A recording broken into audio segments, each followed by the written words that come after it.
Hi, my name is Lena, and this story still makes my heart beat a little faster every time I tell it. Not because I'm still angry, though I was for a long time, but because I think part of me still can't believe I actually lived through it. I wasn't raised to be the kind of person who seeks revenge.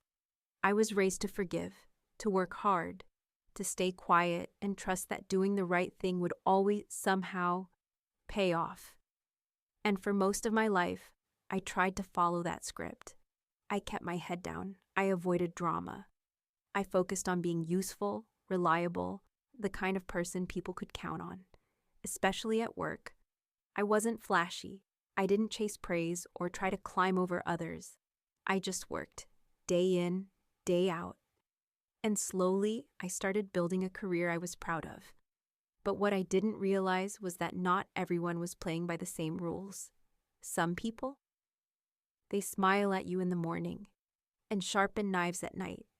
And when everything came crashing down, when I was blamed for something I didn't do, and the person I trusted most turned his back on me, I learned something very important. You can't always stay quiet. You can't always take the high road, because sometimes silence looks like guilt, and sometimes the only way to protect yourself is to fight back, not with shouting, not with hate, but with truth, with patience, and with power. This is not a story of petty revenge. It's not about making someone suffer just for the sake of it. It's about reclaiming your name when someone tries to ruin it. It's about finding strength in the middle of your worst moment. And it's about knowing that you are never as powerless as they want you to believe. So if you're listening right now, maybe feeling hurt, maybe feeling betrayed, just know this. I've been there. I know what it's like to cry in secret, to scream into a pillow, to question everything about yourself. But I also know what it feels like to rise, to rebuild, and to quietly, powerfully win. This is my story. And if it gives you even a sliver of hope, then it was worth telling. He stood there, right beside them, while they shredded my career to pieces. Not a word in my defense, not even a glance my way. And the worst part, he smiled. He actually smiled. It was the kind of moment that splits your life in two. There's the before, when you think loyalty still means something. And then there's the after, when you realize you were disposable all along. That day, I felt like the air had been knocked out of me. One moment, I was at the top of my game, confident, respected, moving forward in my career. The next, my name was on every document that spelled disaster. And no one was listening to me. They had already decided. The whispers had started. The verdict was in. And somehow, the man who had worked beside me for years, the one I trusted, the one I covered for, the one I thought valued me, he just let it happen. There was no shock in his face, no outrage. He acted like I was a stranger who happened to be standing in the way of his ambition. It took me days to stop shaking, weeks to sleep through the night, but I didn't disappear. I didn't post cryptic messages or scream for justice on social media. I didn't even try to argue, because while they thought I was broken, while he thought I was finished, I was already planning something. I started making quiet notes. I replayed every conversation in my mind, every late night at the office, every moment when something didn't feel quite right, but I ignored it. I saw it all now, the patterns, the manipulation, the setup, and I realized if I wanted justice, I'd have to build it myself. This isn't the kind of story where the villain gets arrested or humiliated in front of a crowd. This is something else. This is the kind of revenge that creeps in slowly, patiently, until one day the person who hurt you realizes you've taken everything they thought they won. I didn't need to destroy him. I just needed him to know I survived him, that I outgrew the world he tried to bury me in, that I built something better without him, so, yeah. He smiled while they blamed me, but I smiled when I took everything back. And that smile, it was real. Before everything fell apart, I was proud of the life I was building. It wasn't flashy, it wasn't perfect, but it was mine. I worked as a senior operations coordinator at a mid-sized firm downtown. Not a title that gets people excited, I know. But I loved what I did. I was the glue holding all the moving pieces together. Budgets, systems, staff coordination, crisis management. When things ran smoothly, nobody noticed me. When something went wrong, I was the one fixing it before anyone even knew there was a problem. And I was okay with that. I didn't need credit. I just wanted to do good work and earn my place. My boss, Ryan, used to call me his secret weapon. He'd walk by my desk with a grin and say, "If something ever happens to me, Lena, you're the only one who knows how to keep this place alive." And I believed him. We worked closely. Late nights in conference rooms.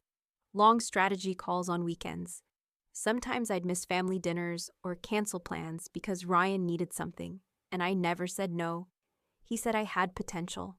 He said I was next in line for something bigger. I didn't know exactly what that meant, but I trusted him. He was older, more experienced. He'd built a name for himself, and I thought maybe he was pulling me up alongside him. So I gave more. I went beyond what was asked. I stayed when others clocked out. I even cleaned up messes I didn't create, just to protect the reputation of our team. And when the board started paying more attention to our department, when they began asking questions and dropping hints about a possible new director, I let myself believe I was finally being seen. For the first time in years, I felt like I was on the edge of something good. Like the sacrifices were worth it. Like maybe I could stop being the invisible helper and become someone people actually noticed. I didn't see the warning signs. Not when Ryan started getting more nervous during meetings. Not when he stopped including me in certain conversations. Not even when he stopped saying thank you. I just thought we were busy. I thought things were changing because the company was growing. I thought I was still safe. Looking back now, I realized something painful. I was never part of the plan. I was part of the cover, the support beam that held everything up until it was easier to pull me out than to stand beside me. But at the time, I still believed in loyalty. I still believed in mentorship. And I still believed Ryan would never throw me to the wolves. I couldn't have been more wrong. It started with a strange email. Just a single line from HR. "Please come to conference room B at 3 p.m. today. This is confidential. No subject. No explanation. Just the kind of message that makes your stomach sink before you even know why." I walked into that room feeling confused, but not worried. I hadn't done anything wrong.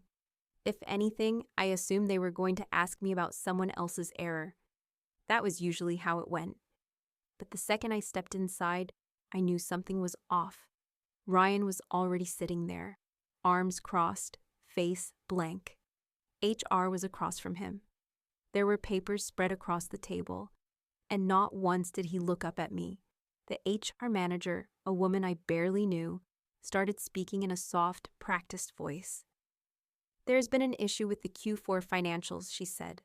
"A discrepancy in reporting. Significant funds unaccounted for." I blinked. "Wait, what?"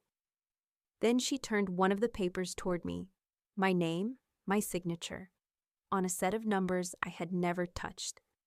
I laughed, honestly. Not because it was funny, but because it made no sense. "There has to be a mistake," I said. "I didn't authorize this. That isn't even my template. I don't handle the final uploads." And then I turned to Ryan. He still wouldn't look at me. He cleared his throat and said, "I told her to double-check the numbers. I thought she had." That moment broke something in me. I remember staring at him, waiting for the joke to end. Waiting for him to say, "Come on, she's the only reason our budget's ever balanced." But he didn't. He just shrugged, like he barely knew me. Like we hadn't spent years building that department side by side. HR handed me a letter. "Effective immediately, we're placing you on administrative leave. We'll be in touch." And just like that, I was no longer Lena, the backbone of the team. I was Lena, the liability, the accused, the fall girl. The walls didn't collapse that day, not all at once. But the first crack was deep, and I knew, somewhere in the hollow part of my chest, that Ryan had put it there. I tried to speak up, tried to say it didn't make sense, that he was the one who always submitted the final reports, that his name should have been there, not mine. But no one wanted to hear it. The moment my name hit that paper, I became a problem to be dealt with, not a person to be believed. And Ryan? He walked out of that room like it was just another meeting, like he hadn't just gutted my career in front of strangers. I wasn't angry yet, not fully. At that point, I was still too stunned. But the seed had been planted, the shift had begun, and something inside me was quietly starting to grow. I didn't cry at first, not when they asked me to clear my desk, not when I walked past coworkers who suddenly couldn't meet my eyes, not even when I stepped into the elevator and saw the doors close on everything I'd built. No, the tears came later, at home, alone, in the dark, when I had no one left to pretend in front of. For a while, I just sat. No TV, no music, just silence. It's funny how quickly people disappear when you're labeled a problem. The same people who used to ask me for help, who relied on me to cover their mistakes, suddenly stopped replying to my texts. The calls went to voicemail. Even my closest friend at work, Clara, sent a single awkward message. "Hey, I hope you're okay. I'm sure it's just a misunderstanding." And that was it. My parents didn't know what to say either. They were practical people, concerned more about the logistics than the betrayal. "Maybe you should have been more careful," my mother said. I think she meant well, but it felt like a knife. For the first time in my adult life, I had no job, no direction, and no one in my corner. Just questions that echoed louder the longer I sat with them. How did this happen? Why me? What did I miss? There were moments I thought about giving up. Moments when I stared at job listings and couldn't even bring myself to apply. Who would hire someone with a black mark on their record, unofficial or not? But something changed one night. 2 weeks after I'd been let go, I got a message, anonymous at first, from a company email I didn't recognize. It simply said, "You didn't deserve this. I have something to show you." I didn't respond right away. I was scared. But curiosity eventually won out. The next day, a voice memo arrived, and I recognized the voice instantly. It was Maya, one of the junior analysts on our team. Her voice was trembling as she explained what she'd overheard. Ryan, laughing in a meeting with 2 other executives, bragging about how clean the setup was, about how she didn't even see it coming. He was talking about me. That moment snapped me out of whatever fog I'd been in. The grief turned to something colder, sharper. Not rage, not yet, but clarity. This wasn't just a misunderstanding. It wasn't a bureaucratic mistake. It was a choice, a deliberate, calculated betrayal. And that meant I had a choice too, to stay down or to start rebuilding. I didn't know how I was going to do it, but I knew this. I wasn't going to let him win. Not like this, not silently. Once I accepted what had really happened, that Ryan had thrown me under the bus to save himself, something inside me flipped. I wasn't angry in the screaming, table-flipping kind of way. I was quiet, focused, and suddenly very clear. This wasn't going to be about revenge in the dramatic movie scene sense. I wasn't going to burn his house down or plaster his name all over social media. That's not me. But I was going to get my life back. And if he happened to lose a few things in the process, well, that's what happens when you build your success on someone else's ruin. I started small, freelance consulting jobs, just a few hours a week, helping startups untangle messy budgets and design smoother systems. No spotlight, no titles, just quiet, reliable work. Then, one of those startups referred me to another, and then another. Word spread. Turns out, people liked working with someone who didn't talk big, didn't overpromise, just got things done. Within 3 months, I had a full roster. Within 6, I had a waiting list. And all the while, I watched from a distance as Ryan's department at the firm started to wobble. First, I heard they missed a deadline on a major project. Then, a longtime client left without warning. And then, a name popped up in my inbox that made my stomach flip. One of their biggest clients, someone I had personally onboarded years earlier, was looking for a consultant. They weren't just looking, they were frustrated. Their emails weren't being returned. Reports were late. Things felt off. I didn't pitch myself. I just listened. Offered a few suggestions, and a week later, they signed with me. Just like that. I didn't celebrate, didn't gloat. But deep down, I knew what this meant. Ryan was losing control, because without me, there was no structure. Then, one afternoon, I got a message. From him. The subject line read, "Let's talk." I almost laughed. We met at a quiet coffee shop downtown. He looked tired, older, not the smug, sharp version of himself I remembered. He said all the things you'd expect. This was never personal. "I think we both made mistakes. I always respected your work." And I just listened. Then, when he was finished, I pulled a small folder from my bag. Inside, timelines, emails, file histories, proof, everything Maya had shared with me, everything I'd quietly gathered over the last few months. I didn't threaten him. I didn't raise my voice. I just looked him in the eye and said, "If you ever speak my name again, if you even hint at undermining my reputation, this goes public. And you know what that means." He didn't argue, didn't ask for it back. He just nodded. And in that moment, I realized something. He was scared of me now, because I had nothing left to lose, and everything I needed to rise. Walking away from that coffee shop, I didn't feel triumphant. Not in the way you'd expect. There was no dramatic music playing in my head, no slow-motion scene of me strutting off into the sunset. What I felt was stillness, relief, like I could finally breathe after holding it in for months. I didn't destroy him. I didn't ruin his life or leak anything to the press. Because in the end, I didn't need to. The truth was mine, and I knew it. That was enough. For so long, I had let people define me. Quiet, dependable Lena. The helper, the fixer, the background support. But when Ryan took everything from me, I had to face the silence. And in that silence, I found something I didn't know I had. Strength. Not the loud, chest-pounding kind of strength. Not revenge for the sake of vengeance, but real, grounded strength. The kind that says you can fall apart and still come back better. You can be betrayed and still keep your dignity.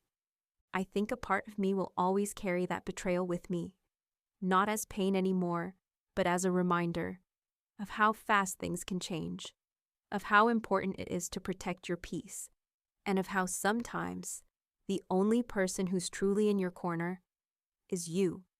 People often ask me if I ever wanted to go back, to get a public apology, to clear my name in front of everyone, to reclaim the title I lost. But here's the truth. I don't need a title. I don't need applause.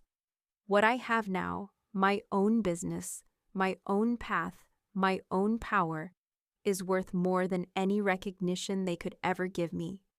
Ryan built his success on cutting corners, on burning bridges, on sacrificing people like me. But I built mine on something he'll never understand. Integrity, patience, and resilience. And if I've learned anything from this, it's that quiet doesn't mean weak. It never did. Sometimes the strongest people are the ones you overlook, the ones who don't yell, the ones who just endure, and then rise. So if you're listening to this, and you're in that place I was in, sitting alone, questioning yourself, trying to understand how everything fell apart, I want you to hear me. You are not broken, you are not weak, and you are not done. They may have taken something from you, but they didn't take you, and that's all you need to rebuild. Quietly, powerfully, in your own time. If you've made it this far, thank you. Thank you for sitting with me through this story, through the silence, through the betrayal, through the healing. It wasn't easy to relive it all, but it means something knowing that someone out there understands.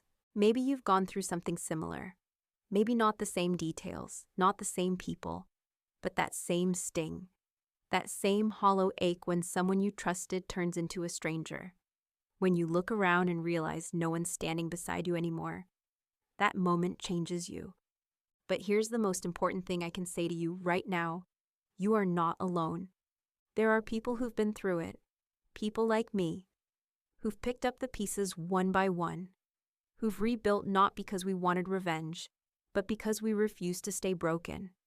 And if you're still in the middle of it, still hurting, still unsure, still quiet and questioning everything, please hear this. You are stronger than you think, stronger than they gave you credit for, stronger than the labels they tried to put on you, stronger than the silence that tried to bury your voice. It doesn't happen all at once. Healing takes time. Rebuilding takes courage. But if you keep moving forward, one step, one breath, one truth at a time, you will rise. And when you do, they won't see it coming. Not because you were hiding, but because they were never looking at you in the first place. Let them underestimate you. Let them think they've won. You don't need to prove anything to them. You only need to prove it to yourself. And when that moment comes, when you look in the mirror and finally see the person they couldn't break, that's your victory. That's your story. So if this meant something to you, if it made you feel less alone, if it reminded you of your own strength, I'd love for you to subscribe. Not just for the next story, but so that you always have a reminder waiting for you. That no matter how dark it gets, there is always a way back to light. These stories aren't just entertainment. They're survival. They're truth. They're proof that people like us don't stay down forever. So hit that subscribe button. Share your story if you're ready, or just stay and listen. You don't have to be loud to take your power back.